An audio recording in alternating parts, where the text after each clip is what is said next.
Hello दोस्तों, ऑक्टीफॉक्स horror movie time पेश करते हैं कातिल साया। ये कहानी एक पुलिस ऑफिसर और उसके परिवार की है, जहां उस पुलिस ऑफिसर की पोस्टिंग एक हिल स्टेशन में होती है और वो अपने परिवार के साथ वहां रहने चला जाता है और वहां उनके साथ पैरानॉर्मल घटनाएं होने लगती हैं और अंत में उस हिल स्टेशन के एक भयानक राज का खुलासा होता है। लेकिन तब तक बहुत देर हो चुकी होती है।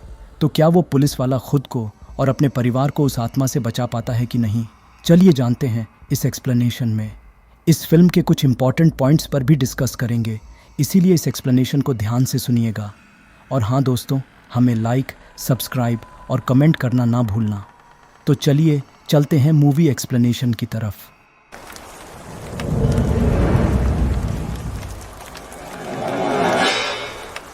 फिल्म की शुरुआत में हमें हिल स्टेशन के शिकारपुर नामक एक गांव को दिखाया जाता है, जो बहुत सुंदर दिख रहा था। गांव के लोग अपने दिनचर्या के कामकाज में बिजी थे। तभी हम देखते हैं कि जंगल से एक एनाकोंडा टाइप का सांप एक बिल से निकल रहा है और गांव की तरफ चला जाता है। वो सांप एक गांव वाले को दिखता है, जिसे देख वो डर जाता है और एक और गांव वाले को लेकर देखने जाता है। तभी हम देखते हैं कि जंगल से ब्लैक ड्रेस में एक लड़की गांव की तरफ जा रही है और उसके पीछे पीछे एक काला अंधेरा पूरे गांव में छा जाता है। दोपहर में रात जैसा अंधेरा चारों तरफ छा जाता है, जिसे देख सभी गांव वाले और पुलिस वाले चौंक जाते हैं। तभी एक घर में बहुत से दीमक आ जाते हैं, जिसे देख वो गांव वाला परेशान हो जाता है और एक मशाल लेकर आता है। लेकिन जब वो वापस आता है तो वहाँ कोई दीमक नहीं थे। वो गांव वाला कुछ समझ पाता कि तब तक एक साया उस पर हमला कर देता है और देखते ही देखते उसकी गर्दन मरोड़ कर उसे मार डालती है। दूसरी तरफ वे दो लोग जो उस सांप को देखने गए थे, वो भी किसी भयानक साए को देख वहाँ से भागने लगते हैं, लेकिन वो साया उन्हें भी मार डालती है। फिर वो साया एक घास काटने वाले इंसान को भी मार डालती है। ऐसे करके वो साया कुल 6 लोगों को मार डालती है। उन 6 गांव वालों की ऐसी मौत देख पुलिस चौंक जाती है, क्योंकि उनके पूरे शरीर पर कोई भी फिंगरप्रिंट या किसी और के फुटप्रिंट नहीं थे, जिस कारण पुलिस इंस्पेक्टर बलराज को लग रहा था कि यह खून किसी इंसान या जानवर ने नहीं बल्कि किसी और ने किया है। क्योंकि सभी गांव वालों से पूछताछ करने के बाद भी पुलिस को कोई भी सुराग या लीड नहीं मिली और क्राइम स्पॉट पर भी कोई सुराग नहीं था। फिर बलराज दूसरे एंगल से इन्वेस्टिगेशन करने लगता है, जहां उसे एक बहुत ही अहम सुराग मिलता है और बलराज उसी वक्त सब इंस्पेक्टर को कॉल करके बताता है कि उसे एक बहुत ही अहम सुराग मिला है और डिस्कस करने के लिए उसे उसी वक्त पुलिस स्टेशन आने को बोलता है। तो वो सब इंस्पेक्टर उसी वक्त पुलिस स्टेशन पहुंच जाता है, जहां एक महिला अपने पति के धोखा देने के कारण पुलिस स्टेशन के सामने पेट्रोल से खुद को आग लगाने वाली होती है। तो सभी पुलिस वाले उसे रोकने और समझाने में लग जाते हैं और तभी बलराज भी पहुंच जाता है। बलराज एक फिश टैंक में एक मछली की आंखों में देखकर सम्मोहित हो जाता है और इससे पहले कि किसी को समझ में आए कि क्या हो रहा है और क्यों, बलराज देखते ही देखते उस पेट्रोल को जिसे वो महिला लाई थी खुद पर छिड़क कर आग लगा देता है और वहीं मारा जाता है और ये सीन यहीं कट हो जाता है। दूसरे सीन में हम शिवमय को देखते हैं, जो अपनी पत्नी रेजना, बेटी दिया और उनका डॉगी डैनी के साथ उस इंस्पेक्टर बलराज की जगह वहां चार्ज लेने जा रहा था। उस हिल स्टेशन को जाते वक्त रेजना को एक खूबसूरत जगह दिखती है और शिवमय को कार रोकने को कहती है। तो शिवमय वहां कार को रोकता है और वे लोग थोड़ा एंजॉय और छोटा सा पिकनिक मनाने लगते हैं। वे लोग एंजॉय कर ही रहे थे कि तभी एक रेवन बर्ड वहां आकर गिरकर मर जाती है, जिसे देख रेजना और दिया बहुत डर जाती है। तभी दिया देखती है कि उसका डॉगी डैनी कहीं चला गया है, तो शिवमय सबको कार में बैठने को कहता है और खुद डैनी को खोजने चला जाता है। वहाँ एक टेंस्ड सिचुएशन बन गई थी और थोड़ी देर में शिवमय डैनी को लेकर आ जाता है और सबको डरा देता है और वे लोग वहाँ से चले जाते हैं और उनके जाते ही वो रेवन बर्ड जिंदा होकर वहाँ से चली जाती है, जिसका मतलब साफ था कि उस जगह से उस आत्मा या साया का कहर शुरू होता है। फिर वे लोग उस हिल स्टेशन के एक बंगलो में पहुंच जाते हैं। शिवमय नोटिस करता है कि उस बंगलो के सभी खिड़की और दरवाजे स्टील के बने हुए हैं, जिसे देख वो हैरान हो जाता है। पूछने पर वो सब इंस्पेक्टर बताता है कि इस गांव के सभी घर के दरवाजे और खिड़की स्टील के बने हुए हैं, क्योंकि अगर किसी ने लकड़ी के दरवाजे और खिड़की लगाए तो पता नहीं कहाँ से दीमक आकर उन्हें कुतर के ख़त्म कर देते हैं, जिसे सुन के शिवमय कुछ नहीं कहता। दूसरे दिन पुलिस स्टेशन में शिवमय उन 6 गांव वालों की मौत और पिछले पुलिस इंस्पेक्टर बलराज के सुसाइड के बारे में अपनी टीम से बात करता है, जहां वो सब इंस्पेक्टर बताता है कि ये सुसाइड नहीं हो सकता, क्योंकि मरने से पहले बलराज ने उसे कॉल करके बताया था कि इस केस के सिलसिले में उन्हें कोई सबूत मिले हैं जो वे उसे बताने वाले थे, लेकिन बताने से पहले ही वे मारे गए। केस की फाइल देते हुए शिवमय की टीम उसे बताती है कि यह सभी मौतें रहस्यमयी और पैरानॉर्मल थीं, जो कि भरी दोपहर में छाए एक अंधेरे से शुरू हुईं।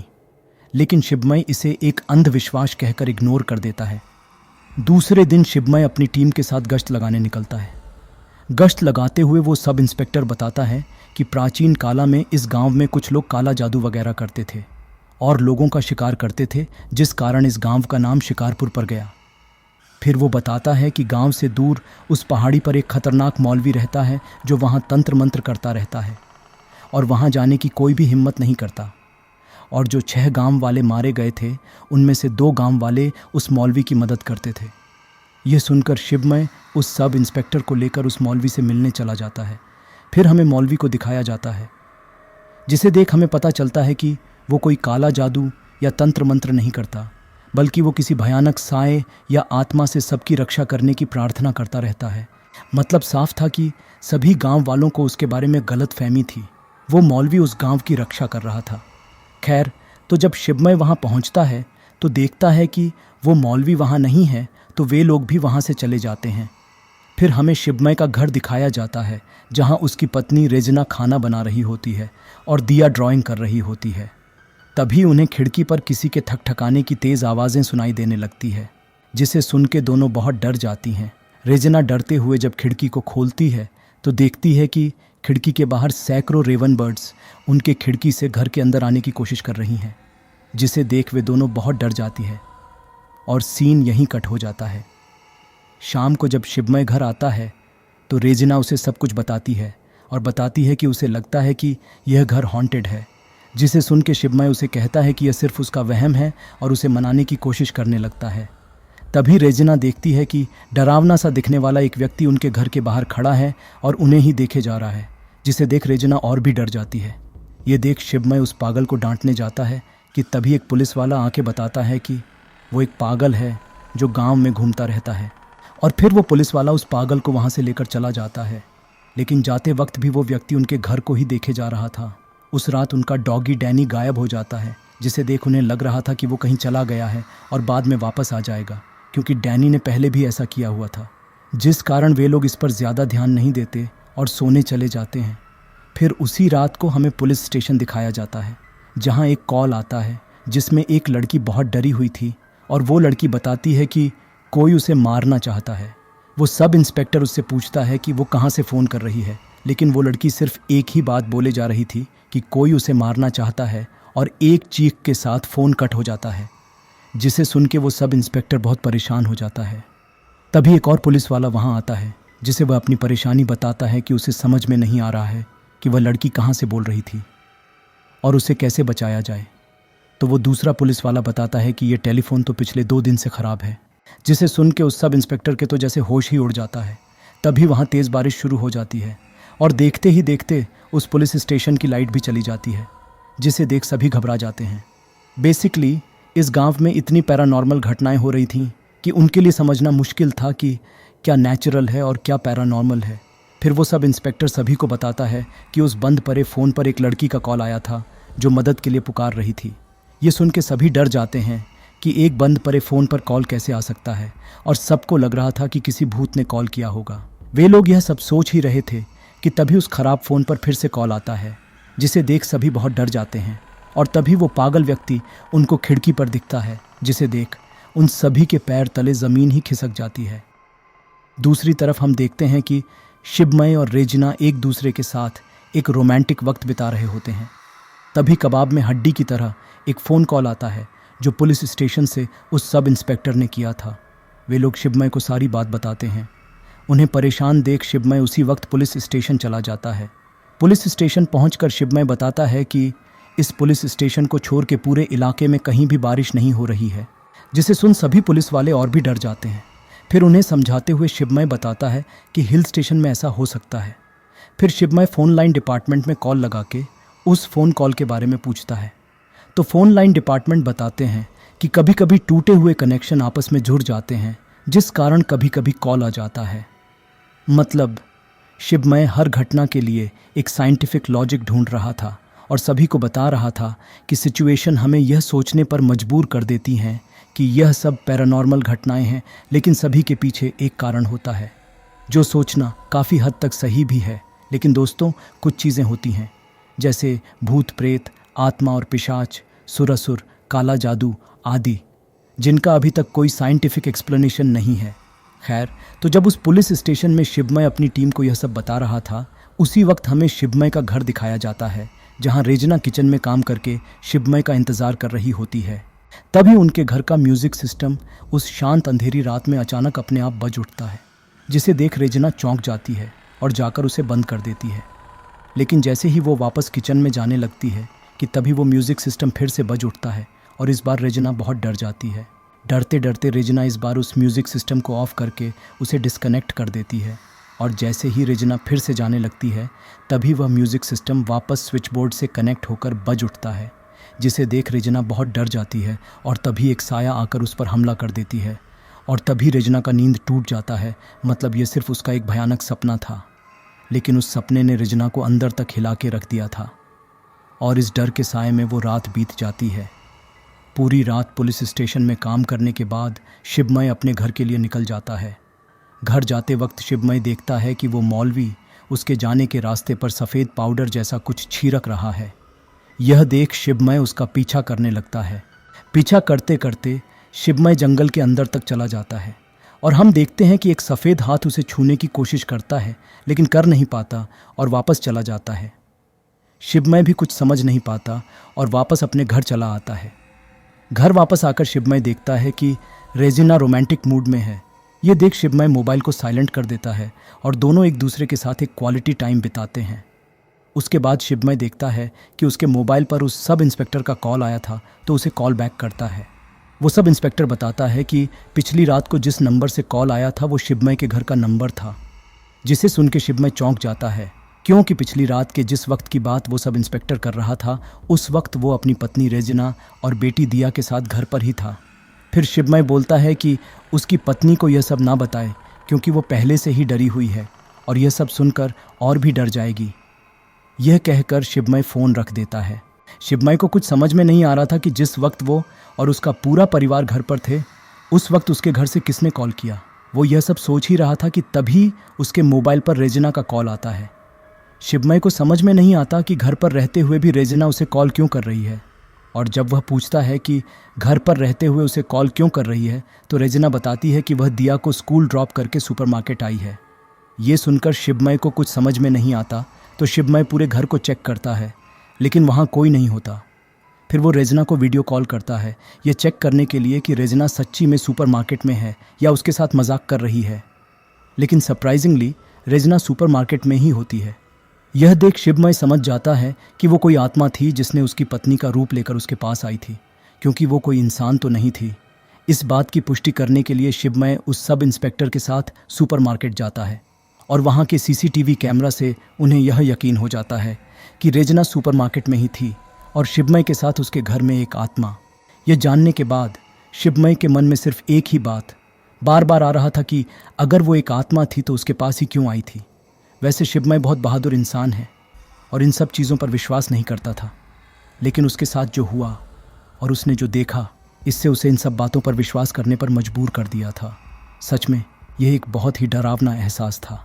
फिर हमें शिवमय का घर दिखाया जाता है, जहां हम उसी लड़की को देख पाते हैं जो रेजिना की तरह दिखती है, और देखते ही देखते वो अपने असली रूप में आ जाती है, जिससे हमें यह पता चल जाता है कि वो कोई इंसान नहीं बल्कि एक चुड़ैल है जो किसी का भी रूप ले सकती है। वो लड़की एक ब्लैक ड्रेस में एक आईने के सामने जाती है और उसके अक्स में हम सफ़ेद लिबास में उसी की तरह दिखने वाली एक और चुड़ैल को देख पाते हैं, जिसका शरीर और बाल सफ़ेद होते हैं, जिसका मतलब साफ था कि क़यामत की शुरुआत हो चुकी है। फिर हमें उस लड़की का घर दिखाया जाता है जहाँ वो रहती है। दूसरे सीन में हमें मौलवी को दिखाया जाता है जो इबादत कर रहा होता है। इबादत के ख़त्म होने के बाद जब वो मौलवी बाहर निकलता है तो शिवमय उसे पकड़कर उस लड़की के बारे में पूछने लगता है, जिसे सुन वो मौलवी बताता है कि उसका नाम शिला है और वो एक चुड़ैल है जो किसी का भी रूप ले सकती है और वो बहुत ख़तरनाक है। फिर वो मौलवी शिवमय को दूसरे दिन मिलने को कहता है, तब वो उसे सब कुछ बता देगा। यह कहकर वो मौलवी वहाँ से चला जाता है। उस चुड़ैल के बारे में सुनकर शिवमय के तो जैसे होश ही उड़ जाता है, क्योंकि उसका शक अब यकीन में बदल गया था कि वो कोई इंसान नहीं बल्कि एक खतरनाक चुड़ैल थी। इस वक्त तक शिवमय की बेटी दिया का स्कूल भी खत्म हो गया था, जिसे लेने रेजना स्कूल आई थी। दिया को लेकर रेजना घर जाने लगती है और तभी हम देखते हैं कि असली रेजना अपनी कार में दिया को लेने स्कूल आती है, जिसका मतलब था कि दिया के साथ रेजना के रूप में वो चुड़ैल थी, जो अपना रूप बदल के दिया के सामने आ जाती है। और शाम होने से पहले ही चारों तरफ एक अंधेरा छा जाता है, जिसे देख वो सब इंस्पेक्टर शिवमय से बोलता है कि आज भी कोई अनहोनी ना हो जाए। शिवमय सब कुछ समझने की कोशिश कर ही रहा था कि तभी उसे रेजना का कॉल आता है। रेजना बताती है कि दिया बहुत डरी हुई है और उसके पूरे शरीर पर लाल धब्बे हो गए हैं, जिस कारण वो दिया को हॉस्पिटल लेकर आई है और शिवमय को भी वहाँ आने को कहती है। रेजना की बात सुनकर शिवमय परेशान हो जाता है और उसी वक्त हॉस्पिटल चला जाता है, जहाँ डॉक्टर बताता है कि उसने दिया को दवा दे दी है और चिंता करने की कोई बात नहीं, जिसे सुन के शिवमय को थोड़ी राहत मिलती है। लेकिन तभी उसके मोबाइल पर उसके ही घर से कॉल आता है, जिसे देख शिवमय चौंक जाता है और घबराते हुए कॉल को रिसीव करता है। और दूसरी तरफ से उसे रेजना की आवाज़ सुनाई देती है, जो वही बात बोलती है कि स्कूल से आने के बाद दिया बहुत डरी हुई है और उसके पूरे शरीर पर लाल धब्बे आए हैं और शिवमय को जल्दी से घर आने को बोलती है। शिवमय समझ नहीं पाता कि उसकी पत्नी घर पर है या उसके सामने अस्पताल में, और उन दोनों में से वो चुड़ैल कौन है। फिर शिवमय सोचता है कि जो रेजना हॉस्पिटल में है उसे अगर हॉस्पिटल में ही रोक के रखा जाए तो वो घर जाके पता लगा लेगा कि पूरा माजरा क्या है। यह सोचकर शिवमय डॉक्टर से बोलता है कि आज रात के लिए दिया को हॉस्पिटल में ही रखा जाए। लेकिन उसके प्लान पर पानी फेरते हुए डॉक्टर बोलता है कि दिया बिल्कुल ठीक हो जाएगी और उसे हॉस्पिटल में रखने की कोई ज़रूरत नहीं है। जो भी उनके साथ हो रहा था उससे रेजना पहले से ही बहुत डरी हुई थी, जिस कारण शिवमय ने डॉक्टर से कुछ नहीं कहा और सभी घर चले आते हैं, जहां हम देख पाते हैं कि वो लड़की पहले से ही उसके घर में है। घर वापस आकर शिवमय पूरे घर में छानबीन करने लगता है कि उनके अलावा कोई घर में है कि नहीं। लेकिन वो एक चुड़ैल है जो बड़ी ही चालाकी से पूरे घर में घूमती रहती है। कभी रेजना के पीछे से होकर जाती है तो कभी दिया के पास जाके बैठ जाती है, कभी शिवमय के किसी कमरे में जाने से पहले वहाँ से चली जाती है तो कभी किसी कमरे में नाचने लगती है। लेकिन इस सब का उन्हें पता ही नहीं चल पाता। लेकिन वो एक गलती कर देती है, वो शिवमय के जैकेट को एक अलग जगह पर रख देती है। और जब शिवमय उस जैकेट को एक अलग जगह पर देखता है तो समझ जाता है कि वो चुड़ैल इस घर में ही थी, जो अब शायद चली गई है। फिर हम देखते हैं कि वो पागल जो पिछली रात को शिवमय के घर के बाहर खड़ा था, वो असल में उस मौलवी का ही आदमी था, जो उस मौलवी को बताता है कि उनके मंत्रों का उस चुड़ैल पर कोई असर नहीं हो रहा है। जिसे सुनकर वो मौलवी परेशान हो जाता है और अपने घर जाकर इबादत करने लगता है। और हम देखते हैं कि वो चुड़ैल उस मौलवी तक पहुंच जाती है और उस पर हमला कर देती है। वो मौलवी खुद को बचाने की बहुत कोशिश करता है और एक कमरे में जाकर छुप जाता है। तभी हम देखते हैं कि वो सफ़ेद पोशाक वाली चुड़ैल भी वहाँ आ जाती है और दोनों चुड़ैल मिलके उस मौलवी को बहुत ही बेरहमी से मार डालती है। दूसरे दिन हम देखते हैं कि शिवमय उस मौलवी की मर्डर की जांच कर रहा होता है, जहाँ शिवमय को उस मौलवी के हाथ पर एक रहस्यमय नंबर दिखता है जिसे वो समझ नहीं पाता। डॉक्टर्स शिवमय को बताते हैं कि क्राइम स्पॉट पर उस मौलवी के ब्लड ग्रुप के साथ बॉम्बे ब्लड ग्रुप भी मिला है, जो बहुत रेयर ब्लड ग्रुप है। बेसिकली दोस्तों, यह बॉम्बे ब्लड ग्रुप सिर्फ महाराष्ट्र में ही पाया जाता था और सबसे ज़्यादा मुंबई में। और जब इस ब्लड ग्रुप की खोज हुई थी तब मुंबई का नाम बॉम्बे था, जिस कारण इस ब्लड ग्रुप का नाम बॉम्बे ब्लड ग्रुप पड़ गया। ये उनके लिए एक सुराग था, क्योंकि एक रेयर ब्लड ग्रुप के इंसान बहुत ही कम होंगे जिन्हें खोज पाना बहुत मुश्किल नहीं होगा। लेकिन उन्हें यह पता नहीं था कि उनका सामना किसी इंसान से नहीं बल्कि एक खतरनाक चुड़ैल से है। फिर शिवमय को याद आता है कि वो लड़की उसके बेड पर लेटी थी, जिस कारण उस लड़की के शरीर का गंध अभी तक उस बेडशीट पर ज़रूर होगा। ये सोचकर शिवमय अपनी टीम को लेकर अपने घर जाता है, जहां वो उस बेडशीट को एक स्निफर डॉग से सूंघाता है ताकि वो स्निफर डॉग उसे उस लड़की के ठिकाने तक ले जा सके। और जैसा शिवमय ने सोचा था, वो कुत्ता उन्हें उस लड़की के ठिकाने तक लेकर जाता है। उसके घर में बहुत से सामान लकड़ी के बने हुए थे जो काफ़ी पुराने लग रहा था, लेकिन फिर भी उनमें दीमक नहीं लगी। यह देख वे सभी हैरान हो जाते हैं। फिर शिवमय फोरेंसिक वालों को बुलाता है ताकि उस घर से सभी सबूत इकट्ठा कर सकें। फिर वे लोग एक गुप्त कमरे में जाते हैं जहां बहुत से स्केच बने हुए होते हैं, जैसे मछली, सांप, कुत्ता, घास और दीमक, जिन्हें देख शिवमय बोलता है कि पिछले पुलिस ऑफिसर की मौत एक मछली के कारण हुई थी और बाकी के गांव वालों की मौत भी इन स्केचेस के कारण से हुई थी, जिसका मतलब वो लड़की इनको कंट्रोल करके हत्याएं कर रही है। फिर शिवमय देखता है कि उस कमरे के बीचों बीच एक गोल जैसा स्टेज बना हुआ है जिस पर अरबिक भाषा में कुछ लिखा हुआ है, जिसे देख उन्हें समझ में नहीं आता कि यह क्या है। फिर शिवमय एक कुत्ते के स्केच को देखकर बोलता है कि जैसे उस लड़की ने बाकी जानवरों को अपने वश में किया था, तो शायद उसने उनके डॉगी डैनी को भी अपने वश में करके गायब किया होगा और डैनी शायद यहीं इसी घर में होगा। फिर वे लोग डैनी को खोजने लगते हैं और उन्हें डैनी मिल भी जाता है, लेकिन उसकी आंखें पूरी लाल होती हैं और शिवमय को देखकर डैनी उस पर हमला कर देता है। शिवमय किसी तरह डैनी को उस कमरे में कैद करके बाहर निकल आता है। फिर शिवमय फॉरेंसिक ऑफिस में जाकर बॉम्बे ब्लड ग्रुप वाले लड़कियों की लिस्ट निकालता है, जो कि आंकड़ों में बहुत ही कम होते हैं। चेक करते करते उन्हें एक लड़की का सिग्नेचर दिखता है जो अरबिक भाषा में लिखी हुई थी, और उस लड़की का नाम शिकारा होता है, जिसे देख शिवमय समझ जाता है कि इन सभी मर्डर्स के पीछे इसी लड़की का हाथ है। शिवमय पहले उस लड़की के चेहरे का एक प्रिंट आउट ले लेता है, जिसे वो लेकर अपनी बेटी दिया के पास जाता है, क्योंकि उसे यकीन था कि दिया जिसे देखकर इतनी डरी सहमी सी है वो शिकारा ही है। लेकिन इस बात को कंफर्म करने के लिए शिवमय दिया को वो तस्वीर दिखाता है, जिसे देख दिया बेखुद हो जाती है और एक अलग ही आवाज़ में बोलने लगती है कि तुम मुझसे कितनी बार पूछोगे कि ये कौन है, मैं यही हूँ। ये देख और सुनकर सभी घबरा जाते हैं और शिवमय और रेजिना किसी तरह दिया को संभालते हैं। दूसरे दिन जब शिवमय पुलिस स्टेशन जाता है तो वहाँ एक ऑटो पर कुरान के कुछ श्लोक लिखा हुआ रहता है और एक नंबर लिखा हुआ रहता है, जिसे देख शिवमय को उस मौलवी के हाथ पर लिखे नंबर याद आता है और शिवमय समझ जाता है कि वह नंबर कुछ और नहीं बल्कि कुरान के आयत या चैप्टर का नंबर है। तो शिवमय अपनी टीम को कुरान से वो आयत पढ़ने को कहता है। उस आयत में लिखा हुआ था कि एक मैसेंजर आएगा सबको राह दिखाने के लिए, लेकिन उस मैसेंजर को झूठा करार दिया जाएगा। ये सुनकर शिवमय कहता है कि इस आयत के मुताबिक इस गांव में बरसों पहले शायद कोई मसीहा आया था, जिसे इन गांव वालों ने नहीं अपनाया, जिस कारण वो मसीहा यहाँ से चला गया और तब से यहाँ मौतें शुरू हुईं। फिर शिवमय पूछता है कि क्या कोई बंदा है जो इस गांव के इतिहास के बारे में जानता है। तो एक पुलिस वाला बताता है कि यहाँ से 5 किलोमीटर दूर एक जंगल है जहाँ एक नदी है, जिसे पार करके पहाड़ी के ऊपर एक व्यक्ति रहता है जिसे इस गांव के इतिहास के बारे में पता है। तो शिवमय उस सब इंस्पेक्टर के साथ ठीक उसी प्रकार उस पहाड़ी पर जाता है जैसा उस पुलिस वाले ने बताया था। वहाँ पहुँचकर शिवमय उस व्यक्ति से मिलता है जो उसे शिव कुमार कहकर पुकारता है, जो शिवमय के बचपन का नाम था। यह सुन के शिवमय हैरान हो जाता है। फिर शिवमय उस व्यक्ति को बताता है कि शिकारपुर गांव के एक मौलवी के मर्डर में मिले सुराग से वे लोग उन तक पहुँचे हैं। यह सुनकर वो व्यक्ति बोलता है कि वो मौलवी उसका ही चेला था। फिर शिवमय बताता है कि गांव में सभी मर्डर्स के पीछे एक लड़की का हाथ है जो उसके पास भी आई थी, उसकी पत्नी बनके। यह सुन के वो व्यक्ति बताता है कि वो लड़की कोई आम इंसान या चुड़ैल नहीं, बल्कि एक जिन्न है जिसका असली नाम शिला है। फिर वो व्यक्ति बताता है कि ईश्वर ने इंसान को मिट्टी से बनाया और जिन्न और शैतान को आग से, और शिला एक शैतान जिन्न है। यह कहते हुए वो व्यक्ति उन्हें उस गांव और जिन्न के अतीत के बारे में बताने लगता है।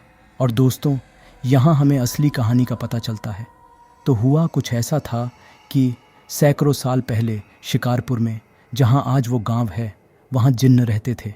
मतलब वो शिकारपुर उनका घर जैसा था। फिर वक्त के साथ साथ वहाँ इंसान आकर बसने लगे। अपना इलाका बचाने के लिए वो जिन्न इंसानों को भगाने लगे और उनका शिकार भी करने लगे। इस आतंक से परेशान होकर गांव वाले भगवान से प्रार्थना करने लगे, लेकिन फिर भी आतंक कम नहीं हुआ।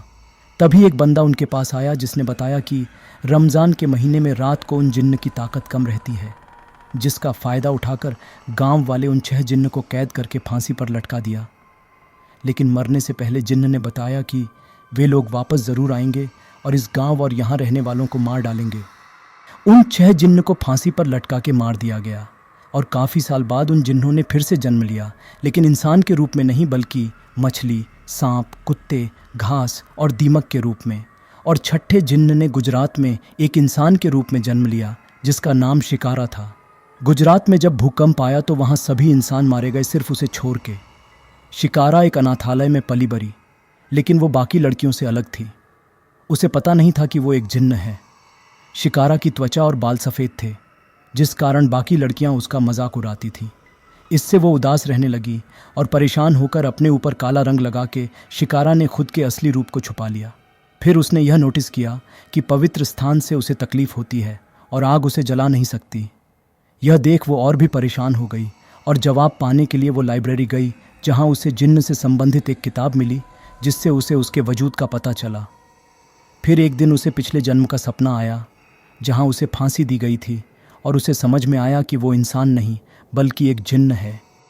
यह जान लेने के बाद शिकारा अपना बदला लेने के लिए शिकारपुर चली आई और अपने घर में अपने असली रूप में रहने लगी और बाहर काला रंग लगा के और काला लिबास पहनकर घूमने लगी और लोगों का शिकार करने लगी। फिर कहानी प्रेजेंट टाइम में वापस आ जाती है। उस जिन्न की कहानी सुनकर उस सब इंस्पेक्टर के तो जैसे पैरों तले ज़मीन ही खिसक गई। फिर शिवमय उस व्यक्ति से पूछता है कि उसने अगर पिछले इंस्पेक्टर को मार डाला था तो उसे क्यों नहीं मारा। जिस पर वो व्यक्ति बोलता है कि तुम एक धार्मिक इंसान हो, तुम्हारे पास पूजा पाठ की शक्ति है और शिकारा जो पिछले जन्म में शिला थी वो तुमसे एक बच्चा चाहती है। शिला एक जिन्न है जिस कारण उसे 9 महीने नहीं बल्कि सिर्फ 28 दिन ही लगेंगे और आज वो 28 दिन पूरे होंगे और शिला तुम्हारी बच्ची की बलि देगी, जिससे वो बच्चा जिन्न और तुम्हारी शक्ति पाकर बहुत ताकतवर बन जाएगा और फिर शिला उसके बच्चे को आपने कोख में ही मार के सारी शक्ति हासिल कर लेगी और अपार शक्ति पाकर शिला अपने बाकी साथी जिन्न को भी इंसान बना देगी और शिकारपुर में मौत का तांडव शुरू हो जाएगा। इसीलिए शिला ने तुम्हारे बेटी को अपने वश में कर लिया ताकि वक्त आने पर वो उसकी बलि दे सके। सब कुछ जान लेने के बाद शिवमय अपने परिवार को हिल हाउस में पुलिस की निगरानी में भेज देता है ताकि शिकारा दिया तक न पहुंच पाए और पुलिस को उन जिन्न के 5 अवतारों को मारने और ख़त्म करने के लिए बोलता है। तो पूरी पुलिस टीम और गांव वाले एक एक करके उन अवतारों को मारने लगते हैं। पहले गांव में दीमक के सभी ठिकानों को जला के उन्हें मार देती है। फिर गांव के बाहर एकजुट होकर रहस्यमयी घास को भी जला देते हैं। इससे शिकारा कमज़ोर होने लगती है और गुस्से में और भी खतरनाक हो जाती है और दिया को अपने वश में कर लेती है। दिया की ऐसी हालत देख रेजिना शिवमय को फ़ोन लगाती है, जिसे सुनकर शिवमय हिल हाउस में आ जाता है जहां दिया उसे एक भयानक रूप में मिलती है। सभी मिलके दिया को संभालने लगते हैं। तभी वो पागल वहां आ जाता है और कुछ विधि करने लगता है। ये देख शिकारा दिया के शरीर में आ जाती है और उस पागल पर हमला कर देती है। सभी दिया को रोकने की कोशिश करते हैं लेकिन उसके अंदर इतनी ताकत होती है कि वो सभी को दूर फेंक देती है और देखते ही देखते उस पागल को मार डालती है और अंधेरे में गायब हो जाती है। तब तक पुलिस और गांव वाले उस मछली को, उस कुत्ते को और उस बड़े सांप को भी मार डालते हैं, जिससे शिकारा और भी कमज़ोर हो जाती है और वहाँ से चली जाती है। शिकारा समझ जाती है कि अब सिर्फ वो ही बची हुई है और अगर वो दिया की बलि दे देती है तो वो अपने बाकी के साथी को वापस ला सकेगी। मौका पाकर शिवमय दिया को लेकर जाने लगता है कि तभी शिकारा उन पर हमला कर देती है और दिया खिड़की के बाहर एक रॉड को पकड़ के लटकने लगती है और तब तक रेजना और वो सब इंस्पेक्टर बिल्डिंग के नीचे आ जाते हैं। तभी वहाँ शिकारा आके एक हरे रंग की आग जला देती है जो दिया के पैर को छू रही थी। शिवमय देखता है कि वो आग दिया के पैरों को छू रही है, लेकिन इससे दिया को कोई जलन महसूस नहीं हो रही है, जिसका मतलब था कि वो जिन्न की आग है जो जिन्न को जला सकती है, इंसान को नहीं। फिर शिवमय दिया को बचाने के लिए उसे पकड़कर बिल्डिंग से छलांग लगा देता है। तभी शिकारा उनके सामने आ जाती है और उस आग से एक खंजर निकालती है जिससे वो अपने बच्चे और दिया की बलि देने वाली होती है। ये देख शिवमय बोलता है कि अगर दिया को मरना ही है तो मैं उसके साथ मरूंगा, और यह कहकर उस आग में कूदने की एक्टिंग करता है। शिकारा शिवमय की चालाकी समझ नहीं पाती और उसे रोकने के लिए खुद उस आग में कूद जाती है और जिन्न की आग में जलकर मर जाती है। और इसी के साथ उस गांव को जिन्न के आतंक से हमेशा के लिए छुटकारा मिल जाता है। यह movie one time watch type की है। इस मूवी की विजुअल इफ़ेक्ट्स एक कम बजट की फिल्म के हिसाब से ठीक ठाक है। सभी एक्टर्स ने बहुत अच्छी एक्टिंग की है। इस फिल्म में कहीं भी आपको बोरिंग फील नहीं होगा। अब फिल्म के बारे में बताऊं तो कुछ प्राचीन किताबों के अनुसार जिन्न होते हैं और जिन्न पृथ्वी पर हमारे साथ साथ रहते हैं, लेकिन वे बस एक अलग आयाम या डिमेंशन में रहते हैं। जिन्न बहुत हद तक इंसानों की तरह होते हैं क्योंकि उनके परिवार होते हैं। वे अलग अलग नस्ल के हो सकते हैं। वे स्वाभाविक रूप से बुरे नहीं होते हैं। कुछ लोग जिन्न को डीमन समझ बैठते हैं, लेकिन जिन्न अच्छे या बुरे दोनों हो सकते हैं। आपको क्या लगता है कमेंट बॉक्स में ज़रूर बताइएगा। दोस्तों, अगर आपको ये एक्सप्लेनेशन अच्छी लगी हो तो इसे लाइक कर देना और अभी तक सब्सक्राइब नहीं किए हो तो सब्सक्राइब कर देना। इसी के साथ यह मूवी यहीं समाप्त हो जाती है। तो चलिए मिलते हैं दूसरी कहानी में।